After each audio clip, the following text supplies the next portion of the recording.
তিস্তা নদীতে জলের স্রোতের মাঝে জীবনের ঝুঁকি নিয়ে জলপাইগুড়ি জাতীয় সড়ক তিস্তা সেতুর উপর রেলিংয়ে দড়ি বেঁধে নদীতে জ্বালানির কাঠ জোগাড় করতে ব্যস্ত কিছু যুবক। যখন প্রশাসনের তরফে তিস্তা নদী সংলগ্ন এলাকায় মাইকিং করে সচেতন করা হচ্ছে মানুষজনকে, ঠিক তখন প্রশাসনকে বুড়ো আঙুল দেখিয়ে এভাবে জীবনের ঝুঁকি নিয়ে কাঠ সংগ্রহে প্রশ্ন উঠতে শুরু করেছে বিভিন্ন মহলে। যেমনটা জানা যাচ্ছে, তিস্তা পাড়ের আশেপাশে যুবকেরা এভাবে জীবনের ঝুঁকি নিয়ে নদী থেকে লাকড়ি তুলছে।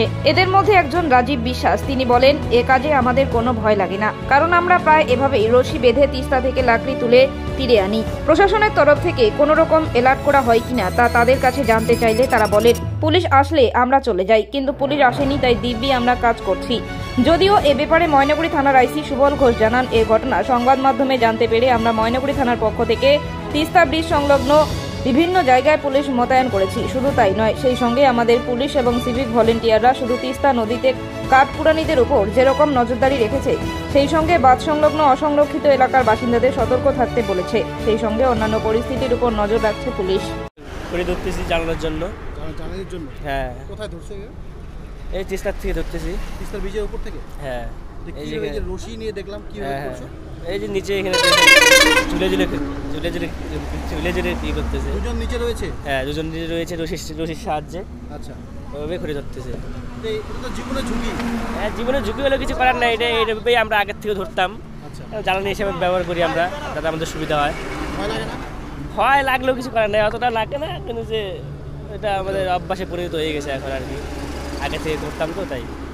পুলিশ আসে? পুলিশ কোনো রকম? হ্যাঁ, আগে অবশ্য ওরকম পুলিশ আসতো, আসে যেরকম লাকড়ি মাকড়ি থাকতো তো ফেলে দিত ওরা নিচে। তো হ্যাঁ, তুলতে দিত না। তুলতে আর কি তোমরা যে এইভাবে তুলছো, এটা কি ঠিক?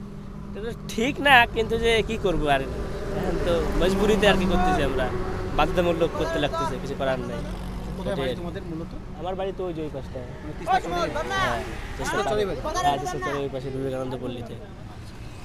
এই জায়গাটার নাম? এই জায়গাটার নাম বিবেকানন্দ পল্লী। বিবেকানন্দ পল্লী। কি নাম তোমার? আমার নাম রাজীব বিশ্বাস। রাজীব বিশ্বাস। হ্যাঁ। আমরা ঘুরে ধরতে আসছি লাকড়ি। হ্যাঁ। কোথায়? এই তিস্তা নদীতে। কিভাবে ধরছো? এটা মানে দড়ি বাঁধে, মানে এক দুজন মানে নিচে আছে আর দুজন আমরা উপরের থেকে মানে কি বলে ঈদে উঠাচ্ছি দড়ি দিয়ে।